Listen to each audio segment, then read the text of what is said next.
আসসালামু আলাইকুম রহমতুল্লাহি বারাকাতু। ধর্ষণ প্রতিরোধে সমাজে করণীয় একটা প্রশ্নের উত্তর দিন।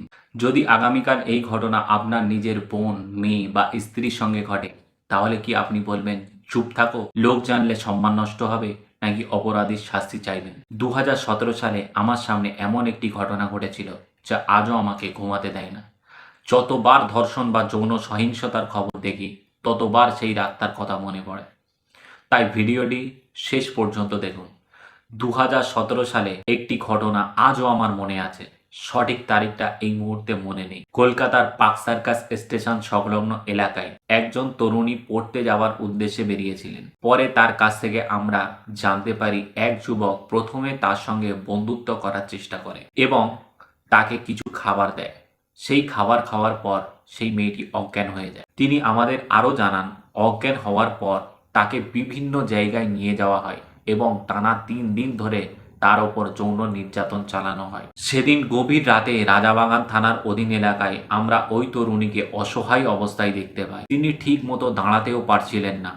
আমরা তাকে নিরাপদ স্থানে নিয়ে যাই, খাবার দিই এবং মানসিকভাবে সাহস দেওয়ার চেষ্টা করি। পরে তার দেওয়া তথ্যের ভিত্তিতে আমরা একজন সন্দেহজনক ব্যক্তিকে খুঁজে বের করে পুলিশের হাতে তুলে দিই। আমরা ভেবেছিলাম এবার হয়তো ন্যায় বিচার হবে, কিন্তু পরে জানতে পারি মেয়েটির পরিবার ভয় পাচ্ছিল। তাদের আশঙ্কা ছিল যদি ঘটনাটি জানাজানি হয় তাহলে সমাজে মেয়েটিকে নানা কথা শুনতে হবে এবং ভবিষ্যতে তার বিয়ে ও স্বাভাবিক জীবন কঠিন হয়ে যেতে পারে। সেই ভয় থেকেই তারা আর আইনি প্রক্রিয়া এগিয়ে নিতে চাননি।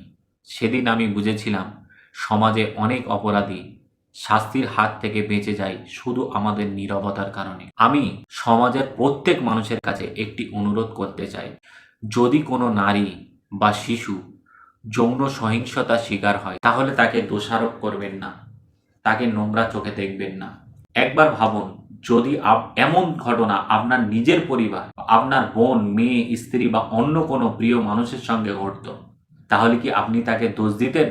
নিশ্চয়ই না। মনে রাখবেন, যৌন সহিংসতার শিকার হওয়া কোনো মানুষের দোষ নয়।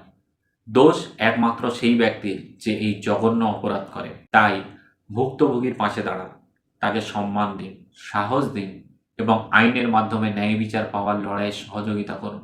ভয় বা সামাজিক লজ্জার কারণে অপরাধ লুকিয়ে রাখবেন না, কারণ আজ আপনি নীরব থাকলে কাল আরেকটি পরিবার একই যন্ত্রণার শিকার হতে পারে।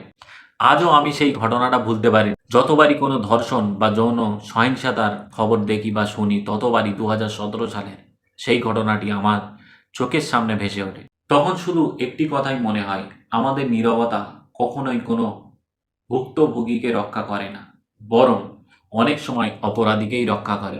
মনে রাখবেন, ভুক্তভোগীর সম্মান নষ্ট হয় না, সম্মান নষ্ট হয় সেই অপরাধীদের যে এই জঘন্য অপরাধ করে। আপনি যদি বিশ্বাস করেন যে ভুক্তভোগী নয়, অপরাধীকেই সমাজের লজ্জা হওয়া উচিত, তাহলে এই ভিডিওটি শেয়ার করুন। হয়তো আপনার একটি শেয়ার কোনো পরিবারকে নীরব না থেকে ন্যায় বিচারের পথে এগিয়ে যাওয়ার সাহস দেবে। ধন্যবাদ।